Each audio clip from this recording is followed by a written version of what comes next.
if the Supreme Court does decide to rescind DACA, then it's going to make a really huge setback for me, because if it were to come down to that, that means I wouldn't be able to work, which means I wouldn't be able to pay for like school and textbooks and all these other things I have to pay for.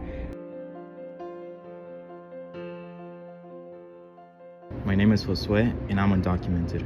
My mom and I, we came to the U.S. when I was 8, from Honduras. We overstayed our visa. It's like, yeah, I've had to struggle since I was very young. I came to the U.S. when I was 4. I've had my entire growth career on this campus. I also belong to urban planning, and I'm a faculty member in labor studies and a founding faculty member of Chicano Studies. And currently I direct the Institute for Research on Labor and Employment, and I'm special advisor to the Chancellor on immigration policy. So I wear lots of hats. Deferred action for childhood arrivals. It was an Obama-era policy. The administration will take to mend our nation's immigration policy. That basically does 2 things if you qualified for DACA. And there was age requirements, educational requirements, and military requirements that would allow you to obtain protected status from deportation, 1, and 2, the second and equally important beneficiary is the ability to work. It provided recipients of DACA with a social security number that then allows them to become gainfully employed. I'm unable to get like federal financial aid, which I mean could be like a couple $1,000s more. It's pushed me to like seek out work, and because I have DACA, I'm able to work. So I work a part-time, and because of that, I'm able to actually like pay for my schooling and everything without being a burden to my parents. Because it's also like I come from a low-income family, which means that my parents don't have the money to like afford costs. It's been challenging, but it's also made me like, I guess, like a stronger person, because I can like go to school and like work. One is entitled to renew DACA every 18 months. I'm here at UCLA to provide resources so that students can more easily renew for DACA. It costs close to $500, $495 to be exact. We realize that could be a big burden on students. It's also a policy that the Chancellor and the Vice Chancellor, Jerry Kong, and myself really promoted for our campus to make sure students take full advantage of DACA and renew. It's really their only protection. I haven't really had a tough necessarily experiences here at UCLA. This is my 2nd quarter here as a DACA recipient. In fact, like I feel DACA has helped me through my studies. And here, I'm not paying anything at all. I'm not saying I love DACA. I mean, it's a great temporary relief for undocumented people in the U.S., but it's not something that is ideal to have for the rest of your life. All DACA does is it just gives you a work permit and it protects you from deportation, that's all. I see it as the United States tells those who are documented, you give us money and we will protect you from ourselves. The system is not really helping us, because like you have to be able to, you know, have someone sponsor you. It's a lot of money. It's like a really like long, lengthy process. I want to push back a little bit on DACA as a solution for undocumented student status for at least 2 reasons. One, we have a lot of undocumented students who are pushing back against the more privileged status that DACA affords undocumented students. We have lots of students who are not DACA because they don't meet the requirements but yet are undocumented. We will immediately terminate President Obama's 2 illegal executive amnesties. Since Trump's decision to rescind DACA, it halted any new renewals.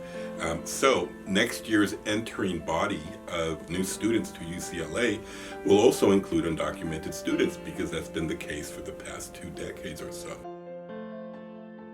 The point here is that they will not be DACA students, which means that they could be detained and deported. It also means that they're not entitled to certain resources, and it also means that they can't work, which is a really important part of being a student. It allows you to gain experience. If we commit a crime or get a misdemeanor, we can't renew for DACA again. DACA recipients are like the least kind of people to expect a crime or or anything of that nature.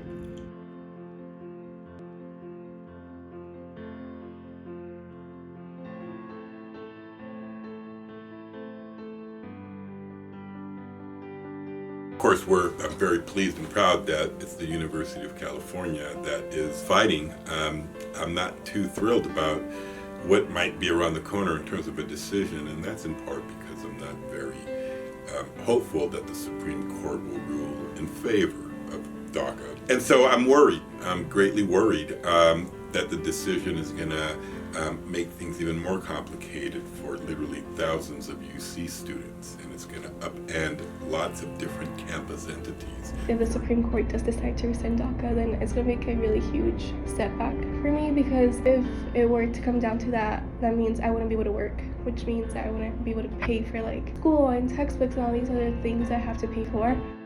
So that will most likely lead to like me getting student loans or having to drop out of college and not work at all. They would not be able to renew their status. It would end. And so right now the big push before the decision comes out is, if you're anywhere in that window of renewal, get your paperwork in, because if the Supreme Court votes against it, there's likely to be a grandfather clause. In other words, rather than saying no DACA anymore from this point forward, we're going to let current status holders basically expire out of the program. In other words, we will not accept any new enrollments. We hope that would be the best case, worst case scenario. Well, without DACA, I would just go back to being the person I was before. I would be like everyone else who doesn't have a legal status here. They would be vulnerable to ICE. But that doesn't really worry too much. I mean, I've been here my whole life, basically. Nothing has happened so far. At the end of the day, we're just like human beings who just want to like have like a better life. I didn't know what I was doing when I was 4.